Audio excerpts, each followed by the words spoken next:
Oke, hari ini kita kedatangan Pendeta Kristanto Budi Prabowo.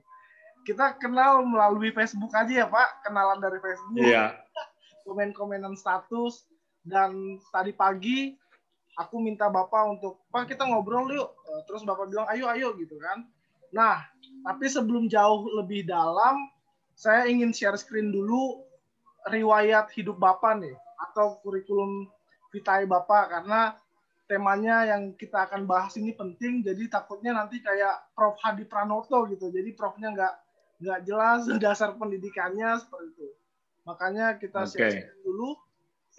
Oke, ini dia Pak Pendeta Kristanto Budi Prabowo, MTH, education-nya Master Theology di Duta Wacana Christian University atau Universitas Kristen Duta Wacana dengan konsentrasi teologi sosial. Wih, keren nih. Mantep.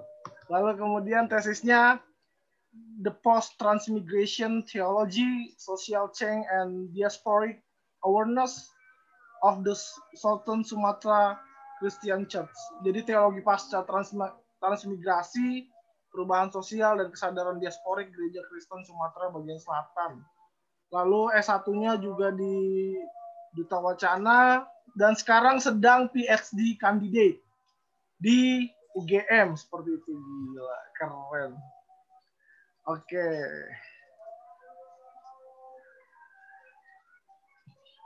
Oke, Pak, hari ini aku mau ngajak ngobrol soal kemarin tuh kasus tentang pembunuhan di Sigi. Bapak sudah baca beritanya? Oke. Iya, sudah beberapa berita. Oke, mungkin aku akan share screen ulang agar penonton bisa tahu. Seperti itu. Nah, ini dia. Kronologi satu keluarga di Sigi dibunuh anggota MIT. Seperti itu. Ini lebih kepada menjelaskan pelaku itu mengambil karung beras karung beras itu 40 kg seperti itu. Lalu kemudian kalau kita baca di selanjutnya, sebentar. Nah, ini dia ada website lagi yang menyatakan bahwa di Palu ataupun tragedi ini terjadi pembakaran gereja seperti itu. Pelakunya orang tadi kenal, sementara para korban adalah anggota pos pelayan Lewonu, lalu kemudian gereja Bala Keselamatan seperti itu. 4 orang dibunuh, diantaranya dipenggal dan 1 dibakar, sebuah gereja berupa pos pelayanan, dan 6 rumah jemaat juga dibakar di Palu, Sulawesi Tengah. Oke, bagaimana Bapak melihat ini, Pak? Apakah kemudian ini faktor ekonomi atau memang ada unsur keagamaan di sini? Oke. Yang pertama, kalau kita baca berita, apapun lah berita dari yang arus utama maupun berita-berita yang berbasis pada media sosial, kita itu penting untuk meneliti istilah-istilah yang digunakan. Ya. Oke. Istilah-istilah yang digunakan itu kadang provokatif dan memang sengaja kadang oleh media dibuat untuk menarik apa istilahnya clickbait lah, membuat orang segera ya untuk mengkliknya. Jadi saya kira kasus yang terjadi di Sigi itu yang paling real sekarang ini adalah adanya korban. Oke. Yang paling real adalah adanya orang yang mati sia-sia yang dilakukan oleh gerombolan atau kelompok orang lain yang belum teridentifikasi dengan jelas. Oke. Ya, lalu dalam proses pembunuhannya itu melibatkan pembakaran rumah dan melibatkan entah berupa perampokan atau pencurian, itu yang clear, yang kita tahu ya. Nah, istilah-istilah yang lain ada pembakaran gereja, lalu ini rumah jemaat. Kenapa nggak disebut rumah penduduk gitu aja? Iya. Nah, ini kan ya penggunaan istilah-istilah seperti ini kadang-kadang memang provokatif. Jadi itu yang jelas itu rumah penduduk dibakar, lalu mungkin kebetulan salah satunya itu digunakan sebagai tempat kebaktian sehingga ikut terbakar dan sebagainya. Oke. Tapi yang paling mengenaskan, yang penting untuk dicatat adalah adanya korban. Adanya korban. Jadi fokus kita pada korban ini. Hmm. Ya, pada orang yang harus kehilangan nyawanya hanya gara-gara ada kelompok lain yang menyerang dan orang-orang ini tidak terlindungi keamanannya. Itu yang real ya. Itu dulu. Bagaimana menurut Mas? Tapi pelakunya itu apakah dia bersifat intoleran, Pak, ketika melakukan pembunuhan itu, atau memang pembunuhan itu terjadi karena memang atas dasar kebutuhan ekonomi, kalau Bapak lihat seperti itu? Ya, ini yang orang gampang tersulut emosinya dan memang berita itu yang laku itu biasanya kan memang yang menyulut emosi orang, itu orang lalu senang untuk melihatnya, sehingga peristiwa kriminal itu lalu kalau dikaitkan bahwa korbannya itu beragama A dan pelaku kriminalnya beragama B, maka ada isu agama. Oke. Nah, ini yang kita perlu hati-hati ya. Jangan sampai setiap kali ada tindakan-tindakan kriminal lalu isunya dialihkan menjadi isu agama. Sehingga yang ribut adalah orang-orang yang beragama. Padahal ini kan jelas ini tindakan kriminal, tindakan teror yang kalau narasinya itu difokuskan ke sana, tanggung jawabnya jelas. Tanggung jawabnya adalah kepolisian, tanggung jawabnya pemerintah. Kalau isunya dikaitkan ke agama, justru berbahaya. Karena orang semakin melihatnya, wah ini masalah agama, agama yang dipersoalkan. Baik agamanya orang yang menjadi korban maupun agamanya orang yang menjadi pelaku. Ya, jadi kita harus tiap kali melihat kasusnya, jangan buru-buru menghubungkannya kepada agamanya, tetapi lihat pada situasi realnya dulu. Oke. Tapi kemudian Pak, ini menarik bahwa sebetulnya pimpinan pusat Gereja Bala Keselamatan ini membuat semacam press release seperti itu atas terjadinya ini. Apakah ini bisa dikatakan bahwa ini memang gereja yang dijadikan sasaran seperti itu? Ini kita lihat press release-nya dari The Salvation Army, Bala Keselamatan Indonesia, press release. Pimpinan Pusat Gereja Bala Keselamatan menyatakan bahwa peristiwa di atas yang informasinya lebih terinci kami terima pagi ini merupakan perbuatan yang tidak berperi kemanusiaan dan mengecam dengan keras seperti itu. Lalu kemudian apakah ini menjadi bukti bahwa yang diserang adalah gereja, Pak, dengan keluarnya ini? Ya, ini yang perlu kita luruskan ya. Kadang-kadang kita itu hanya sensitif kalau yang jadi korban orang-orang kita. Coba itu yang jadi korban orang Papua sana dibunuh, apakah Gereja Bala Keselamatan membuat press release? Iya ya. Enggak kan? Yang dibunuh oleh OPM misalnya, katakanlah ya entah OPM entah siapa yang terbunuh di Papua sana, ada 6 orang, 8 orang, 10 orang, bahkan satu kampung harus mengungsi. Apakah gereja-gereja bahkan PGI membuat pernyataan tiap kali ada yang terbunuh? Enggak juga kan? Oke. Jadi ini yang perlu kita hati-hati. Ya wajarlah sebuah komunitas anggotanya meninggal karena tindakan teror, lalu membuat press release, itu sesuatu yang wajar. Betul. Tetapi kita sebagai pembacanya juga harus adil, bahwa ya itu karena anggotanya yang hilang, maka layaklah membuat pernyataan seperti itu. Tapi tidak perlu kita lalu menghubungkannya, wah ini persoalan berat ini karena ini masalah Kristen dengan agama yang lain dan sebagainya. Ini kita perlu melihatnya dengan kacamata yang jernih lah. Oke, kalau emosional kelompoknya merasa teraniaya lalu membuat press release itu wajar, sesuatu yang wajar. Jadi, tapi kewajaran itu harus dibaca dengan adil, ya. Itu yang menurut saya. Oke, ini menarik sih Pak. Lalu kemudian kalau memang ini tindakan kemanusiaan dan teror kemanusiaan, berarti ini menjadi tanggung jawab kita semua agama dong, berarti bukan hanya Kristen. Benar. Itu yang ya itu poin pentingnya ya. Jadi ini tragedi kemanusiaan. Bukan tragedi agama. Ini tragedi kemanusiaan.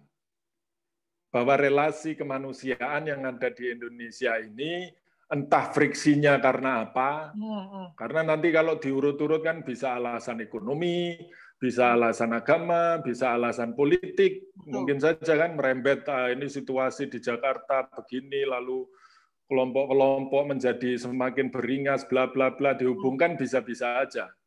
Tetapi yang jelas bahwa ini krisis kemanusiaan, itu clear. Ya, kalau sampai ada satu kelompok dengan semena-mena bisa membunuh kelompok yang lain, menyiksa, menyingkirkan, menganiaya, itu krisis kemanusiaan. Mestinya itu message yang harus disuarakan keras oleh gereja. Bahwa semua tindakan oleh sebuah kelompok terhadap kelompok yang lain yang mendegradasi kemanusiaan seseorang itu tindakan anti kemanusiaan. Oke, menarik. Iya.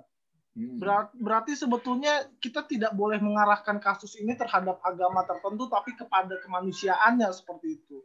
Lalu pertanyaan selanjutnya Pak, apa yang salah dari kita semua sebagai masyarakat Indonesia ketika ada krisis kemanusiaan ini? Apakah kita seringkali individualistik ataupun kita seringkali saling menghakimi, itu seperti apa Pak?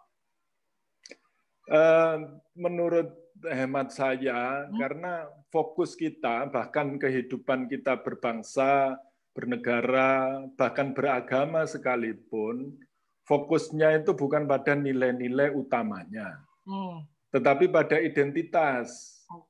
Seolah-olah kalau teriak NKRI harga mati itu sudah Pancasilais.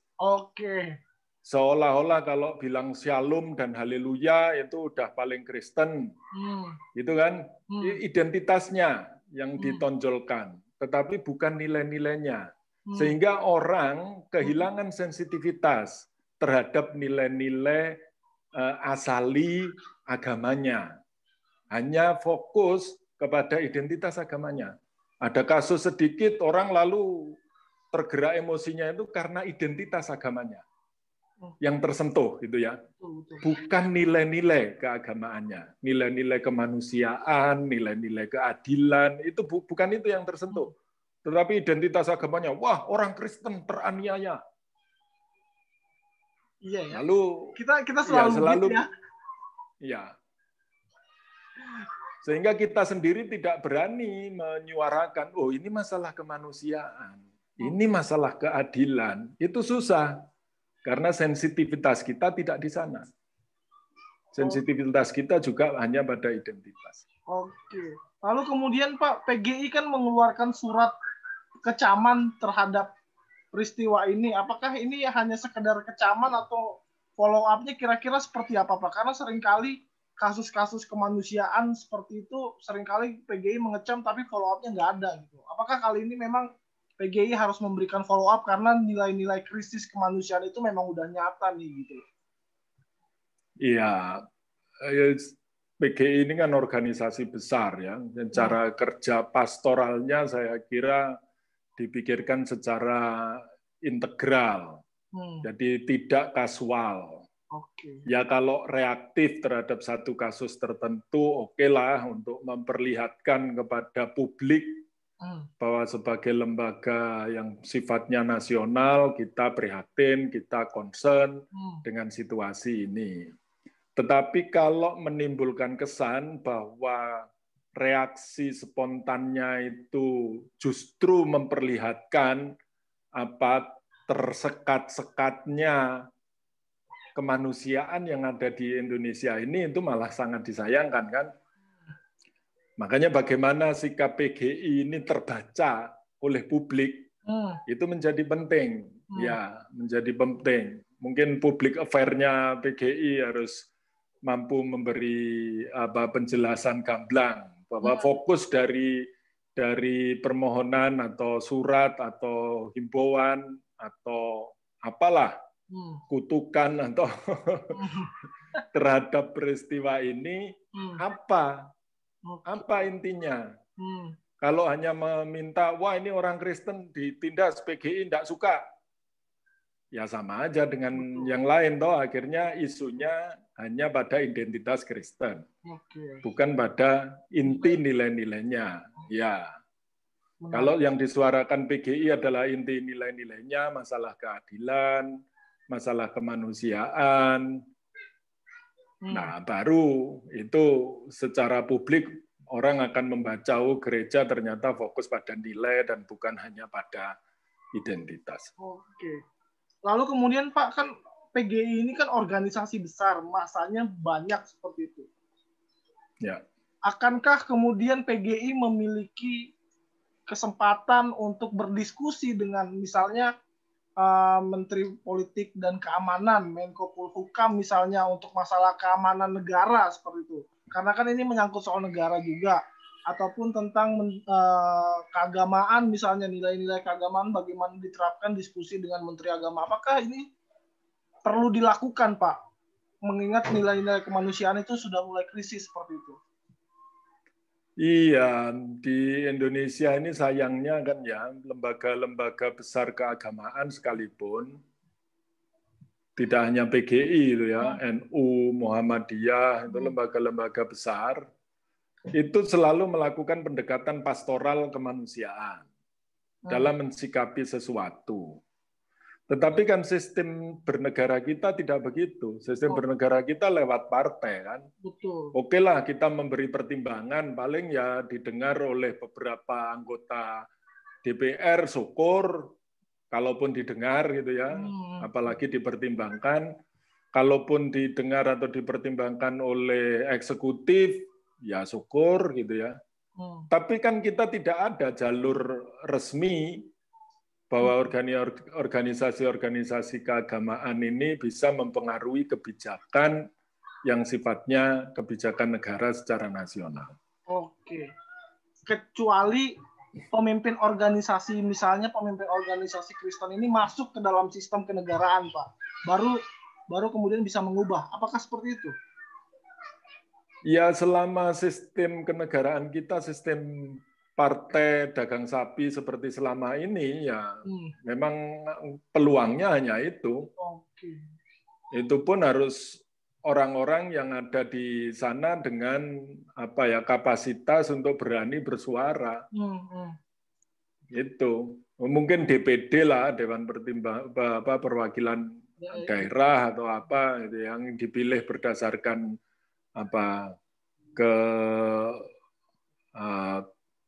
kewibawaannya di sebuah daerah tertentu, itu mungkin PGI bisa melakukan dialog dengan wakil-wakil seperti itu. Tetapi apakah mereka nanti di kursi di pertemuan lembaga tinggi negara itu memiliki suara atau tidak, itu urusan lain. Betul. Ya. Ya.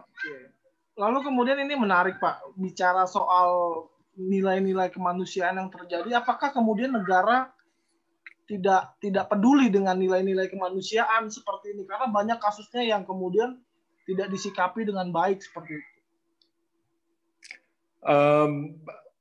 Pertama, ya kemanusiaan itu kan slogan ya. Ideal lah, slogan ideal itu yang menjadi impian semua orang, menjadi impian semua organisasi, lalu dijadikan impian dalam hidup berbangsa dan bernegara ini. Implementasinya tentu sangat dinamis dan complicated. tergantung pada arah impian para orang yang sedang memegang kekuasaan. Karena ini ide terbuka, orang lalu implementasinya menjadi interpretasinya juga menjadi bermacam-macam dan berbeda-beda. Contohnya sekarang kalau negara memutuskan kita berorientasi pada kemajuan di bidang ekonomi, investasi digalakkan, bisnis disupport, investor lokal bebas pajak dan sebagainya misalnya.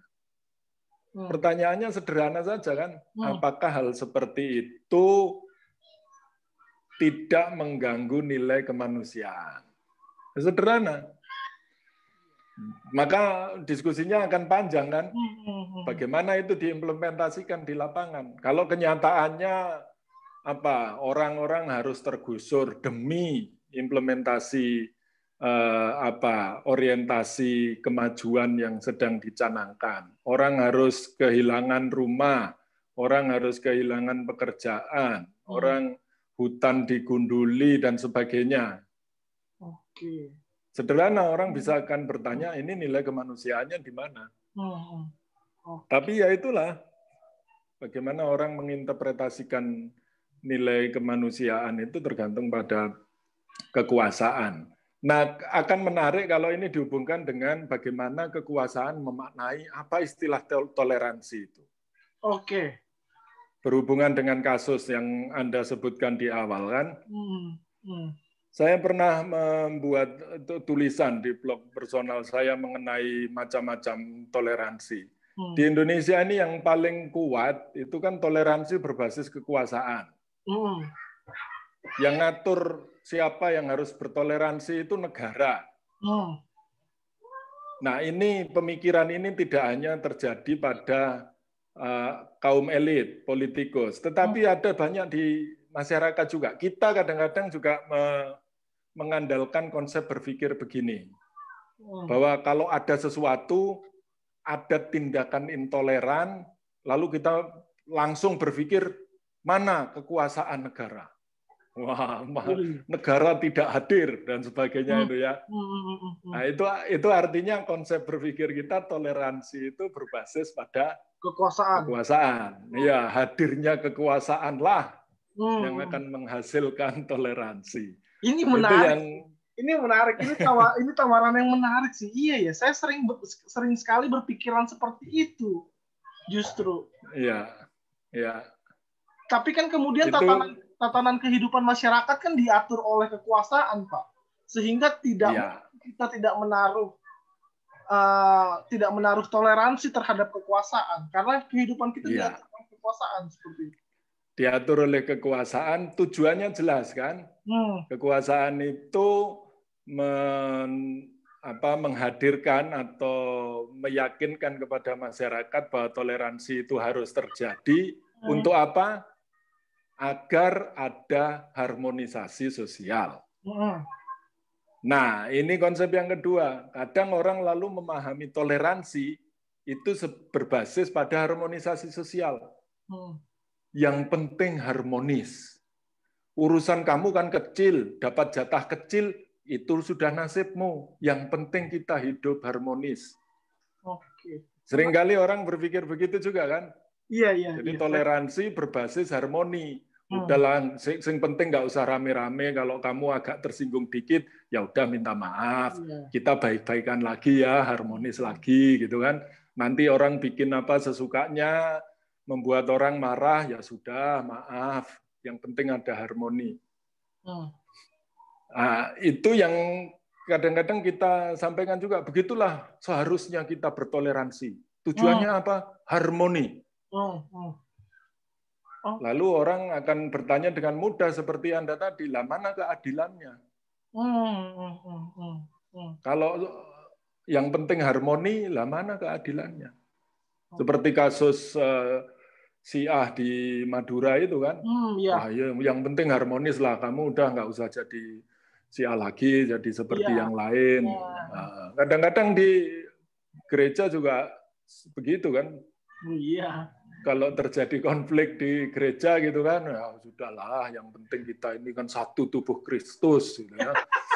Kamu yang LGBT, orang-orang yang pernah bercerai, orang-orang yang itu yang sudah itu ya udah diam aja ya. Yang penting kita baik-baikan aja. Diam-diam aja, nggak usah rame-rame. Toleransi berbasis harmoni. Itu gereja juga seringkali mempraktekannya. Nah, yang ketiga yang saya saya boleh melanjutkan ini. Boleh. Menarik ini, asik. Iya. Lalu yang ketiga itu saya sering melihat orang membangun pemahaman tentang toleransi itu berbasis asumsi dasar yang tidak terbantahkan. Misalnya asumsi dasar yang tidak terbantahkan. Ya, ini biasanya terjadi di kehidupan beragama yang berbeda. Jadi contohnya begini, dalam kasus Sigi kemarin, dalam kasus Sigi kemarin, apa sih yang paling sensitif, yang paling penting, yang paling urgen harus diketahui oleh publik?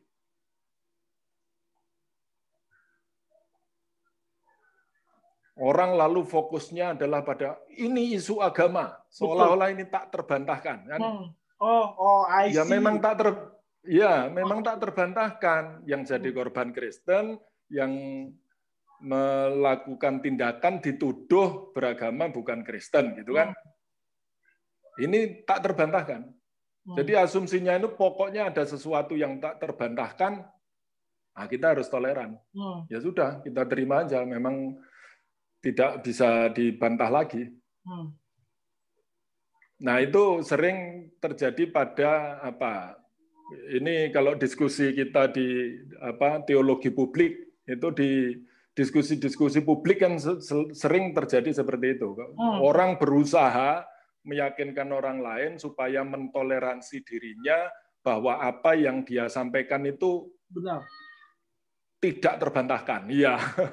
Ini pokoknya tidak terbantahkan. Kata kuncinya pokoknya. Benar, setuju.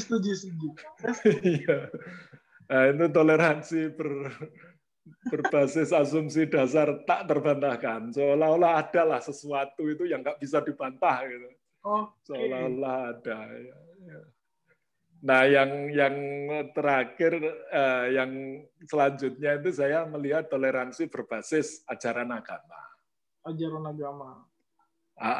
Orang senang ini biasanya kalau dialog lintas agama, senang ngomong toleransi berbasis agama. Agama saya itu mengajari bahwa agama lain harus diterima bla bla bla begini.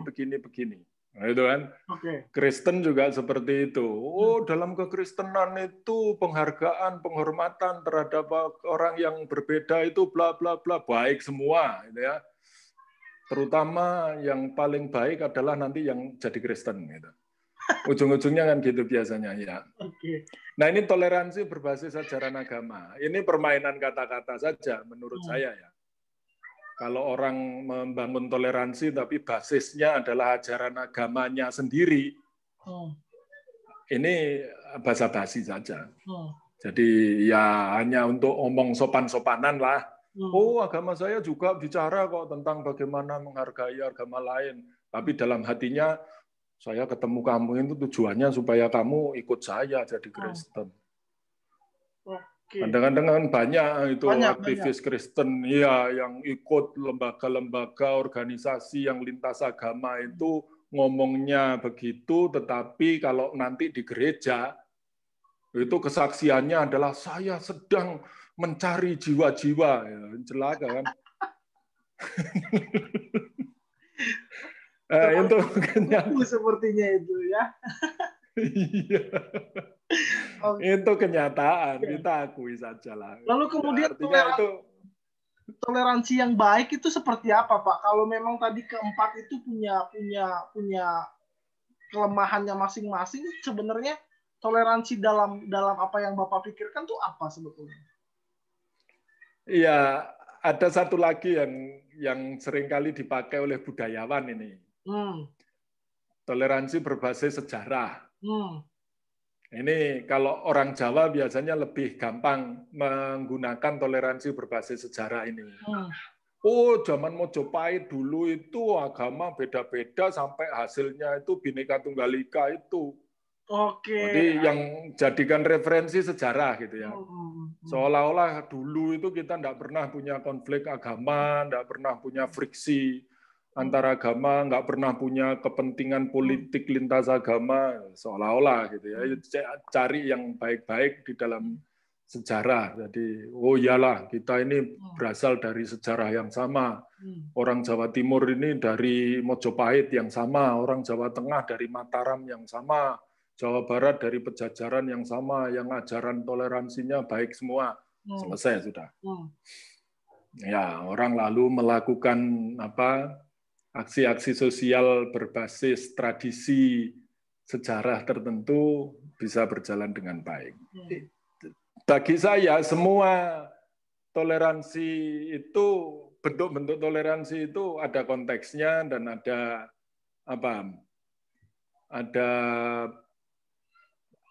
baiknya. Saya tidak melihat semuanya buruk ya, saya hanya mengkritisi yang paling real, yang paling konkret sering terjadi aja. Tapi kenyataannya bentuk-bentuk itulah yang selama ini berjalan kan di masyarakat. Iya, itu yang selalu kita sekalipun betul. Ya, sekalipun kita tetap harus kritis apakah begitu toleransi yang kita pahami gitu ya. Iya, menarik. Ya. Bahkan ketika misalnya kita punya pandangan yang berbeda misalnya, kita tidak menerima pandangan yang berbeda, justru kita tidak melakukan toleransi sama orang yang berbeda pandangan dong.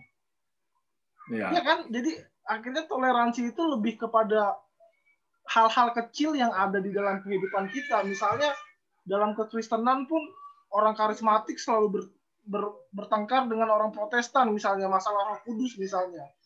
Kita selalu saling menghakimi kan gitu loh. Berarti kita tidak melakukan toleransi dong seperti itu. Iya. Oke. Nah ini yang terakhir ini. Lalu dari semua model itu, yang menurut saya yang paling berbahaya adalah toleransi yang berbasis intoleransi. Oke. Ini yang menurut saya paling besar, karena paling besar ancamannya ya. Karena kita harus yakini bahwa agama-agama besar di dunia sekarang ini, terutama Islam dan Kristen itu agama misi, agama misionaris. Jadi sudah memang ada di darah dan dagingnya itu semangat untuk membuat orang lain selamat. Betul. Ya prakteknya yang membuat orang lain menjadi bagian dari kelompoknya gitu ya. Itu sudah ada di darah dagingnya. Makanya kadang-kadang orang melakukan tindakan toleransi justru karena dirinya itu intoleran sebenarnya. Jadi ya seperti itu tadi contoh paling konkret, misalnya saya sering berjumpa dengan banyak kawan-kawan itu yang aktif di Gus Durian gitu ya, berusaha menjadi aktif, atau di perjumpaan lintas agama itu berusaha menjadi aktif untuk berada bersama dengan teman-teman yang berbeda agama dan kepercayaan. Tetapi semangat dasarnya masih itu. Jadi dia melakukan tindakan toleransi, tapi semangat dasarnya adalah intoleransi. Nah ini menurut saya yang paling berbahaya dan perlu direfleksikan oleh gereja. Nah dari segala macam bentuk toleransi ini yang seringkali mendistorsi cara pandang kita terhadap situasi konflik. Ya, ini yang mempengaruhi cara pandang kita terhadap situasi konflik. Oke. Menarik, Pak. Saya diskusi soal toleransi karena ini menjadi pergumulan kita bersama. Apakah toleransi hanya bicara soal menghargai pendapat yang sama sehingga yang tidak sama pendapatnya tidak dihargai? Kan itu menjadi menarik. Apalagi bicara soal bicara soal radikalisme misalnya apa segala macam. Apakah kita udah pernah berdialog dengan orang-orang yang kita anggap radikal seperti itu? Kan belum tentu juga gitu loh. Ya. Begitu. Oke, Pak, ini menarik karena kita hidup di dalam negara, presiden kita punya taji nggak sih untuk menekankan nilai-nilai kemanusiaan ini? Kayak gitu. Iya, ini juga menurut saya sindrom yang kurang sehat. Kalau gini loh, kalau ada apa-apa itu kita bertanyanya ke presiden. Gitu. Wong ada apa-apa di rumah kita itu kita nggak tanya ke RT aja nggak berani kok. Iya. Beraninya kita kan di medsos tanya presiden ngapain aja, presiden kok nggak hadir, presiden kok bla bla bla gitu kan. Lah wong di angkot itu loh, di bis kota itu di bis malam itu loh. Sopirnya ngebut, kita nggak berani kok ngomong ke sopirnya. Ya kan, tolong jangan ngebut, itu kan paling kita berdoa aja dengan penuh supaya nggak terjadi apa-apa. Kita menegur supirnya aja nggak berani. Nanti kalau ada kecelakaan, baru orang akan bicara gimana presiden loh, apa hubungannya ini? Ini menurut saya perlu. Pak, agar kita juga memiliki konsep yang apa ya? Saya juga sendiri masih berpikir seperti itu juga soalnya gitu loh. Iya. Dihubungkan dengan presiden gitu. Makanya saya senang melihat kawan-kawan gitu ya, yang berani bicara tidak hanya di medsos tapi di dunia kenyataan. Ada orang mulai bicara aneh-aneh soal anti NKRI lah, soal anti toleransi, soal anti pluralisme. Saya menghargai orang-orang yang langsung berani ngomong. Hati-hati kamu ngomong kayak gitu. Kita itu negara punya konstitusi, kita hidup bermasyarakat, punya nilai-nilai. Saya menghargai orang-orang yang berani seperti itu. Daripada cuma mendengar terus kemana-mana mendengarkan, mencari orang-orang yang seperti itu, terus bikin tulisan, bikin status, presiden kemana, pemerintah kemana. Pertanyaannya, lah kamu kemana? Gitu loh. Iya, betul. Kamu di mana? Kamu di mana? Betul. Kok apa-apa presiden di mana? Apa-apa presiden kemana?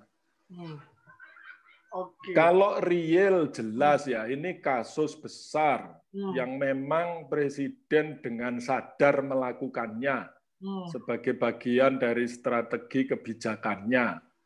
Misalnya penggusuran di Kendeng atau habisnya habitat orangutan di Kalimantan atau krisis ekologi di Papua. Orang bersuara dan bertanya kepada presiden itu layak lah. Gitu loh. Tapi kalau ada sesuatu yang sifatnya konflik, sifatnya intoleran, lah wong kita aja enggak berbuat apa-apa kok. Iya, semangat intoleran yang terjadi di antara kita aja marak kok, kita enggak berani dan bersikap apa-apa kok. Langsung tanya ke presiden itu. Betul. Itu menarik. Iya. Kita aja nggak berani diskusi sama yang kita anggap radikal ya. Terus kita bilang intoleran, seperti menarik sih, Pak. Oke, lalu kemudian Pak, bagaimana nilai-nilai kemanusiaan itu diterapkan dalam berbangsa dan bernegara? Apa saja perangkat-perangkat yang bisa mendukung nilai-nilai kemanusiaan ini dihayati oleh seluruh bangsa Indonesia seperti itu? Iya, ada nilai itu kan akan menjadi nyata kalau ada wujudnya. Sebuah nilai utama kehidupan manusia itu kan akan nampak kalau ada wujudnya. Ini yang seringkali gereja mampu membangun konsep besarnya. Konsep besar tentang keutuhan ciptaan, misalnya itu ya. Kemanusiaan ini kan bagian yang tak terpisahkan dan utuh dari seluruh ciptaan. Iya, betul. Artinya kan ya alam, ya tumbuhan, ya binatang, manusia hanya salah satu bagian dari keutuhan ciptaan itu. Jadi kalau bicara kemanusiaan, implementasi konkretnya apa? Ya keutuhan ciptaan. Kita sebagai orang Kristen kan, kalau bicara kemanusiaan itu bicara keadilan, kejujuran, perhatian dan keprihatinan terhadap seluruh ciptaan. Iya. Lalu kita sampah di RT kita aja bertumpuk banyak, enggak berbuat apa-apa misalnya. Lalu kita bicara soal kemanusiaan. Betul. Kita bicara soal kemanusiaan, tiap hari kita memanfaatkan styrofoam daripada menggunakan rantang. Ya kan, yang kita tahu persis gitu. Kita bicara soal kemanusiaan, tetapi terus mengkonsumsi barang-barang berbahan dasar kelapa sawit yang kita tahu persis itu menghancurkan habitat orangutan. Sebenarnya ada banyak contoh-contoh sepele, cuma memang ini kan nggak populer gitu ya. Iya, betul. Tindakan-tindakan yang nggak populer.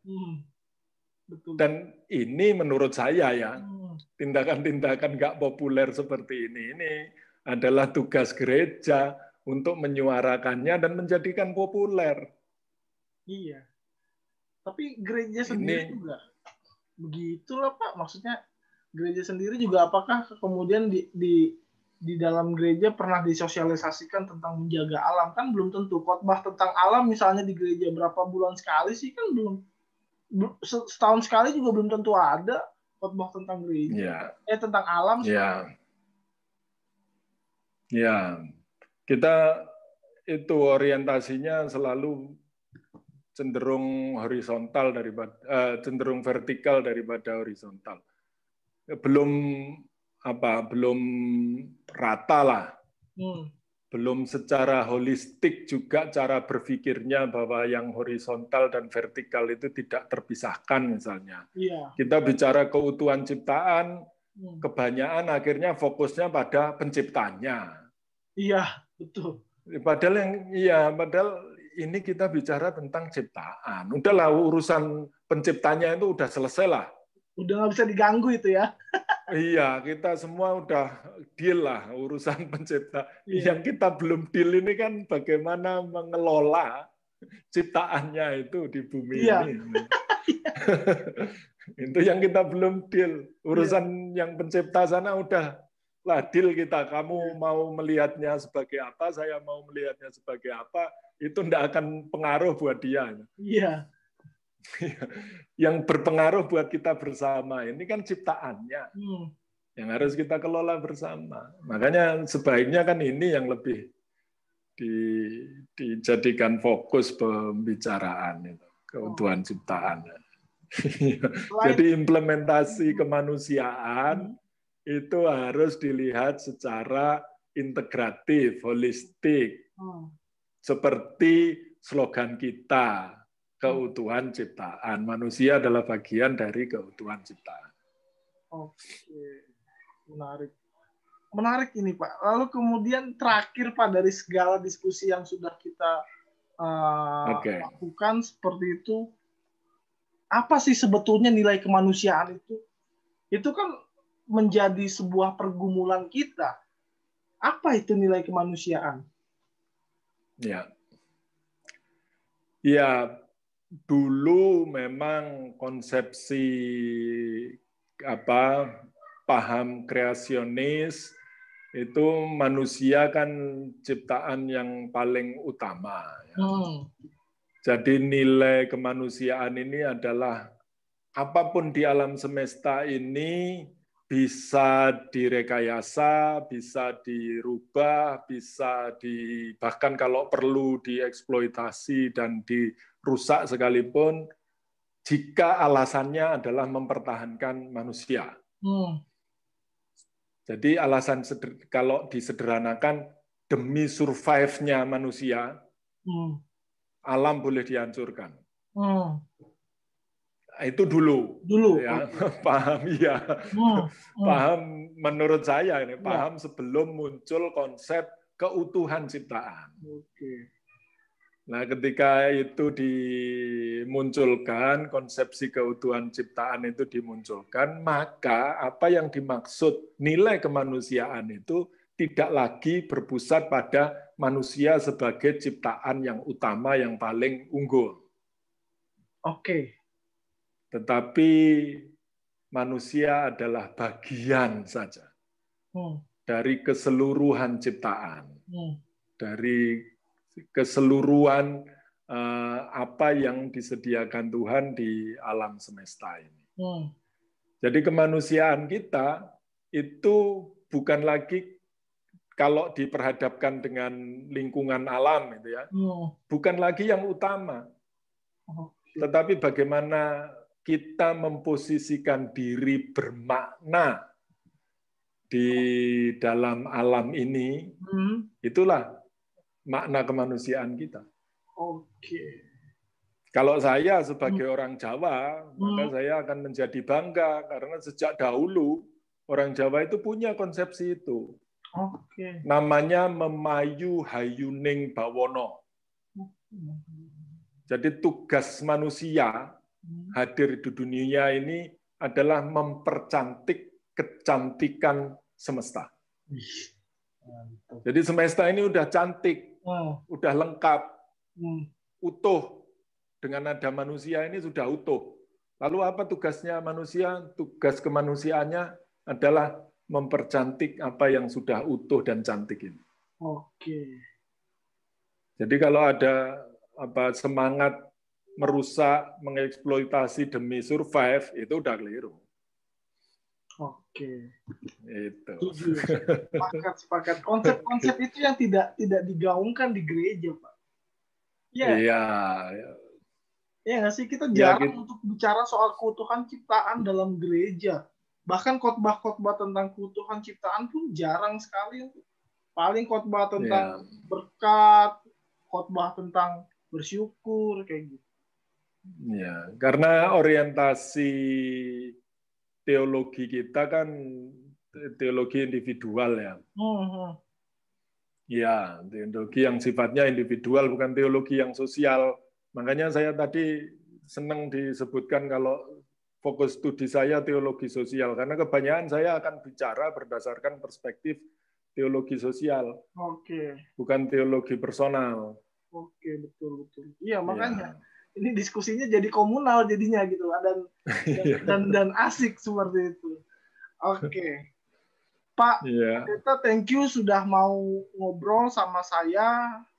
Saya akan stop record. Oke.